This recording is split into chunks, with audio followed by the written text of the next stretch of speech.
Allopathic চিকিৎসা হতো Sebashray, homeopathic doctor দিয়ে না অভিযোগ এসেছে, আমি দেখেছি। এখানে এসপি আছেন, তিনি তদন্ত করবেন এবং জেলা শাসক বা স্বাস্থ্য দপ্তরের যা হেল্প নেওয়ার পুলিশ নেবে। ইটস এ ক্রাইম হলে দেখার জন্য ভারতীয় ন্যায় সংহিতাতে যা করার করা হবে। দাদা, কেন্দ্রীয় স্বরাষ্ট্রমন্ত্রীর সাথে জনবিন্যাস যে সমস্ত রাজ্যে বদলেছে, ও মডেল তো দেখিয়েছেন ফলতাতে, আর নতুন মডেল না দেখানোই ভালো। একটি উচ্চ পর্যায়ের কমিটি গঠন করা হয়েছে যারা কেন্দ্রীয় স্বরাষ্ট্রমন্ত্রীর সাথে বৈঠক করেছে, যেখানে জনবিন্যাস বদলে গেছে। তারা ফিল্ড সার্ভেও করতে যাবে। আপনারাও তো বলেছিলেন ভোটের আগে যে এখানে বিভিন্ন জায়গায় জনবিন্যাসের একটা পরিবর্তন লক্ষ্য করা যাচ্ছে। আপনারাও কি আপনার কাছ থেকে মুখে শুনে তো বলবো না। আমাদের একটা উচ্চ পর্যায়ের মিটিং দিল্লিতে 7 তারিখে হবে। সেখানে ভারত সরকারের স্বরাষ্ট্র দপ্তরের লোকেরা থাকবে, পশ্চিমবঙ্গ থেকে আমি সহ আমাদের স্বরাষ্ট্র দপ্তরের আধিকারিক, সিএস, ডিজিপি সবাই যাবেন। আমরা যৌথভাবে আলোচনা করে, যেটা সেন্ট্রাল গভর্নমেন্টের গাইডলাইন, কেন্দ্রীয় স্বরাষ্ট্র মন্ত্রী মহোদয়ের যে গাইডলাইন বা তার যে মার্গদর্শন, তাতে আমরা কাজ করব, একসঙ্গে কাজ করব। এবং প্রথম ধাপে আমরা অনেকগুলো কাজ করেছি এই 45-50 দিনে। 100 হচ্ছে বিএসএফকে জমি হস্তান্তর করা, দ্বিতীয় হচ্ছে 12টি জায়গায় হোল্ডিং স্টেশন তৈরি করা, এবং প্রায় 5-10 হাজারের কাছাকাছি মানুষকে আমরা ডিপোর্ট করতে পেরেছি যারা অবৈধ অনুপ্রবেশকারী। এখনও 1000-1500 মানুষ আমাদের বিভিন্ন হোল্ডিং স্টেশনে রয়েছে।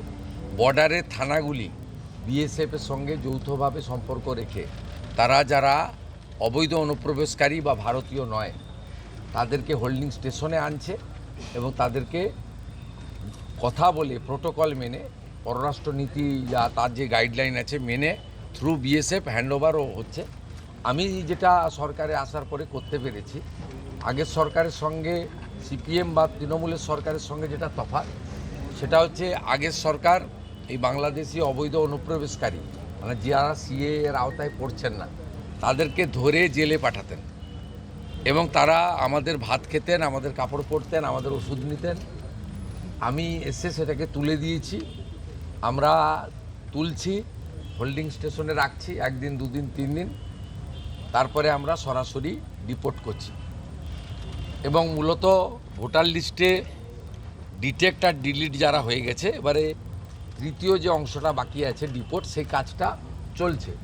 এই কাজটা খুব দ্রুতর সঙ্গে চলছে, দুটো কাজ একসঙ্গে চলছে, ডিপোর্টের কাজও চলছে আর বর্ডারে বিএসএফকে ল্যান্ড হ্যান্ডওভারের কাজ চলছে।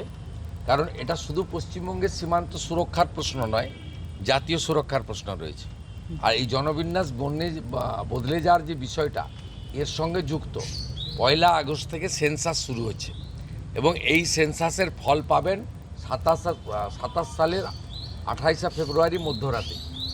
এই সেন্সাসের চিত্রটা এসে গেলে আরও বেশি করে আগামী দিনে লং টার্মে পশ্চিমবঙ্গের এই ডেমোগ্রাফি চেঞ্জ নিয়ে আমরা অনেকগুলো ফ্রুটফুট অ্যাকশান নিতে পারবো ভারত সরকার এবং স্বরাষ্ট্র দপ্তরের গাইডলাইন মেনে।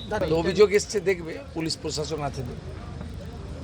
দাদা, আজকে এই যে নিরোজলের যে উদ্বোধন হলো, সাধারণ মানুষ বা গরিব মানুষ কিভাবে সেবা পেতে পাচ্ছে? তো সেবা ভারতসেবা এসেও তারা কিভাবে যোগাচার্য ঠাকুর প্রণমানন্দজির এটাই পথ ছিল, সেবা দান করা। আর এরা কমার্শিয়াল অ্যাঙ্গেলে করে না। আর কাছে যে বিদ্যাসাগর হসপিটাল আছে, পরিষেবা একেবারেই নেই, সেক্ষেত্রে বিদ্যাসাগর হসপিটাল নিয়ে কি কিছু চিন্তা ভাবনা করা হচ্ছে? সব হসপিটাল নিয়ে চিন্তা ভাবনা করছে আমাদের স্বাস্থ্যমন্ত্রী, স্বাস্থ্য রাজ্যমন্ত্রী, আমরা সবাই একসঙ্গে কাজ করছি। এবং আমাদের পশ্চিমবঙ্গে এনএইচএমের কাজ ছিল না, হয়নি গত 3 বছর। আমরা এনএইচএমে যুক্ত হয়েছি, আয়ুষ্মান ভারতে যুক্ত হয়েছি। আয়ুষ্মান মন্দির আজকেই দেখবেন বেশ কয়েকটা আয়ুষ্মান মন্দির, যেটা 45 দিনের মধ্যে কমপ্লিট হয়েছে, উদ্বোধন হয়েছে। 208টা 110 অ্যাম্বুলেন্স উদ্বোধন হয়েছে, 102 অ্যাম্বুলেন্স উদ্বোধন হয়েছে প্রসূতি মায়ের জন্য। আরো ভালো ভালো খবর দেখতে সাবস্ক্রাইব করুন বাংলা হান্টের ইউটিউব চ্যানেল। বাংলা হান্টের আরো খবর দেখতে নজর রাখুন। বাংলা খবর মানেই বাংলা হান্ট।